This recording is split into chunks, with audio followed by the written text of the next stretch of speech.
সাধারণ কিছু প্রশ্ন বিচারপতিরা মামলা চলাকালীন উত্থাপন করেন, সেক্ষেত্রে যথাযথ জবাব দেওয়ার পরিবর্তে সরকারের পক্ষ থেকে আমরা দেখেছি অন্যদিকে নিয়ে যাওয়া হয়, আবল তাবল কথা বলা হয়, কখনো কখনো রাজনৈতিক কথা বলা হয় সরকারের পক্ষ থেকে। এটা দুর্ভাগ্যজনক।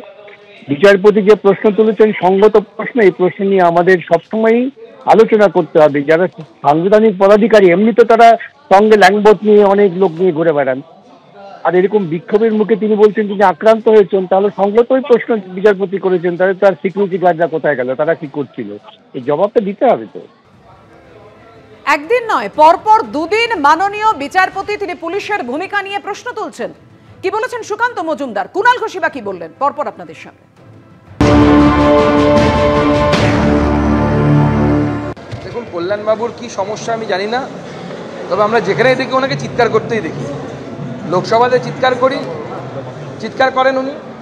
আমাদের লজ্জায় একটু মাথা নিচু করেই থাকতে হয়, কারণ এই ধরনের অসভ্যতা লোকসভার মধ্যে কংগ্রেস বা অন্য রাজনৈতিক দল যারা আমাদের বিরোধী তাদের কোনো সাংসদ করেন না।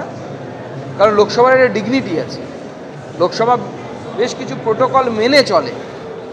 তো নতুন তো কিছু নয় যে লোকসভার মতো জায়গায় গিয়ে চিৎকার চেঁচামেচি করবে, যে তো কোর্টে গিয়ে ওরকম চিৎকার চেঁচামেচি করবে। তিনি মনে করেন তিনি চিৎকার করলেই সব ফাটিয়ে দেবেন, সবাই সব কিছু মেনে নেবে।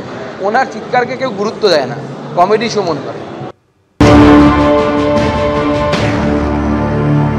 ব্রাত্য বসু একজন অধ্যাপক হিসেবে অভিভাবকের মতো তিনি পুলিশ ডাকেননি, এটা তার তো অন্যায় অপরাধ হতে পারে না। ধরা যাক ব্রাত্য বসুর কাছে খবর রইল যে তাকে আক্রমণ করা হতে পারে, তাতে তিনি পুলিশকে খবর দিলেন এবং পুলিশ, মহিলা পুলিশ, র্যাফ পুলিশ অত্যন্ত কর্তব্যপরায়ণভাবে ব্রাত্যবাবুকে ঘিরে ওখানে ঢোকালো। তখন তো সেই ছবি দেখিয়ে বলা হতো যে কলেজে, বিশ্ববিদ্যালয়ে কেন পুলিশ? তো মন্ত্রী সেখানে শিক্ষক, অধ্যাপক হিসাবে ছাত্রছাত্রীদের দরবারে গেছেন। এখন ছাত্রছাত্রীরা যদি গাড়ির উপর উঠে হনুমানের মতো আচরণ করেন, তার দায়িত্ব তো সেই ছাত্রছাত্রীদের নিতে হবে। যাদবপুর কাণ্ড নিয়ে দুদিনের মধ্যে বিচারপতি তীর্থঙ্কর ঘোষের মুখে ফের যাদবপুর কাণ্ডে গুরুতর গাফিলতির প্রসঙ্গ, ফের পুলিশকে ভর্ৎসনা। আবার বলছি, যাদবপুর কাণ্ডের সময় মন্ত্রীর নিরাপত্তার ক্ষেত্রে গুরুতর গাফিলতি হয়েছে। এমন হয়নি যে প্রচুর লোক এসে মন্ত্রীর ওপর হামলা করেছে। ঘটনাস্থলে নিরাপত্তা রক্ষীর সংখ্যাও অপ্রতুল ছিল না। জানতে চাইব, মন্ত্রীর নিরাপত্তার দায়িত্বে থাকা কতজন পুলিশ আধিকারিক আহত হয়েছেন? যদি সাংবিধানিক পদাধিকারী ব্যক্তিরা একবার পদ গ্রহণ করেন তাহলে তাকে প্রোটোকল তো মানতেই হবে। এমনই মন্তব্য হাইকোর্টের বিচারপতি তীর্থঙ্কর ঘোষের। এর দুদিন আগেই একেবারে পুলিশের গোয়েন্দা ব্যর্থতা নিয়ে প্রশ্ন তুলেছিলেন তিনি।